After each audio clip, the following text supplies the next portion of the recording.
Soon as the charity of native land wrought in my bosom, I the scattered leaves collected, and to him restored, who now was hoarse with utterance. To the limit thence we came, which from the third the second round divides, and whereof justice is displayed contrivance horrible. Things then first seen clearly are to manifest, I tell how next a plain we reached, that from its sterile bed each plant repelled. The mournful wood waves round its garland on all sides, as round the wood spreads the sad fosse.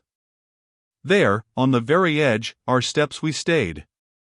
It was an area wide of arid sand and thick, resembling most the soil that erst by Cato's foot was trod.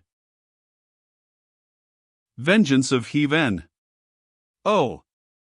How shouldst thou be feared by all, who read what here my eyes beheld? Of naked spirits many a flock I saw, all weeping piteously, to different laws subjected, for on the earth some lay supine, some crouching close were seated, others pocked incessantly around, the latter tribe, more numerous, those fewer who beneath the torment lay, but louder in their grief. O'er all the sand fell slowly wafting down dilated flakes of fire, as flakes of snow on alpine summit, when the wind is hushed. As in the torrid Indian clime, the son of Ammon saw upon his warrior band descending, solid flames, that to the ground came down, whence he bethought him with his troop to trample on the soil, for easier thus the vapor was extinguished, while alone, so fell the eternal fiery flood, wherewith the marble glowed underneath, as understove the viands, doubly to augment the pain. Unceasing was the play of wretched hands, now this, now that way glancing, to shake off the heat, still falling fresh. I thus began, Instructor. Thou who all things overcomest, except the hardy demons, that rushed forth to stop our entrance at the gate, say who is yon huge spirit, that, as seems, heeds not the burning, but lies written in proud scorn, as by the sultry tempest immatered?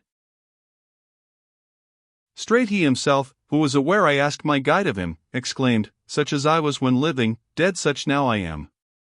If Jove weary his workmen out, from whom in ire he snatched the lightnings, that at my last day transfixed me, if the rest be weary out at their blacksmithy laboring by turns in Mongabello, while he cries aloud, help, help, good Mulciber, as erst he cried in the Phlegrean warfare, and the bolts launch he full aimed at me with all his might, he never should enjoy a sweet revenge. Then thus my guide, in accent higher riced than I before had heard him, Capaneus, thou art more punished, in that this thy pride lies yet unquenched, no torrent, save thy rage, were to thy fury pain proportioned full. Next turning round to me with milder lip he spake, this of the 7 kings was one, who girt the Theban walls with siege, and held, as still he seems to hold, God in disdain, and sets his high omnipotence at naught. But, as I told him, his despiteful mood as ornament well suits the breast that wears it. Follow me now, and look thou set not yet thy foot in the hot sand, but to the wood keep ever close. Silently on we pass to where there gushes from the forests bound a little brook, whose crimson wave yet lifts my hair with horror.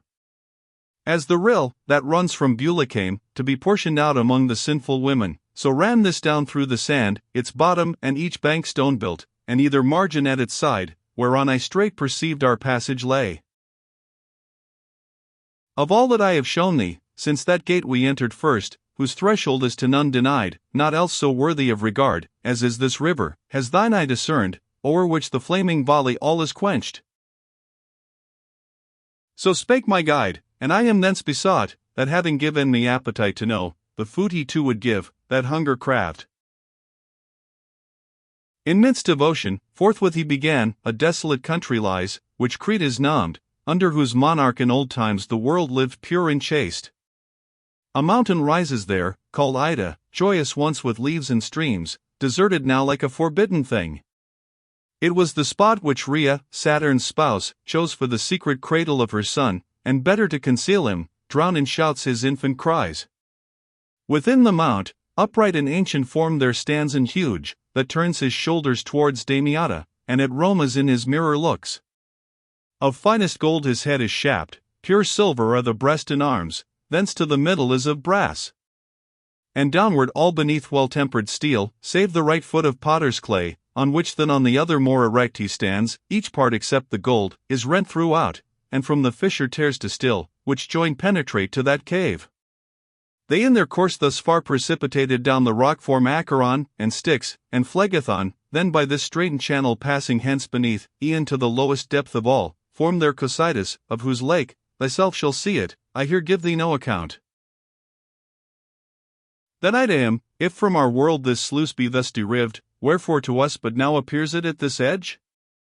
He straight replied, the place, thou know'st, is round, and though great part thou have already passed, still to the left descending to the nethermost, not yet hast thou the circuit made of the whole orb. Wherefore if aught of new to us appear, it needs not bring up wonder in thy looks. Then I again inquired, where flow the streams of Phlegethon and Lethe? For of one thou tell'st not, and the other of that shower, thou say'st, is formed. He answered thus returned, doubtless thy questions all well pleased I hear. Yet the red seething wave might have resolved one thou proposest. Lethe thou shalt see, but not within this hollow, in the place, whither to lave themselves the spirits go, whose blame hath been by penitence removed. He added, time is now we quit the wood. Look thou my steps pursue, the margins give safe passage, unimpeded by the flames, for over them all vapor is extinct.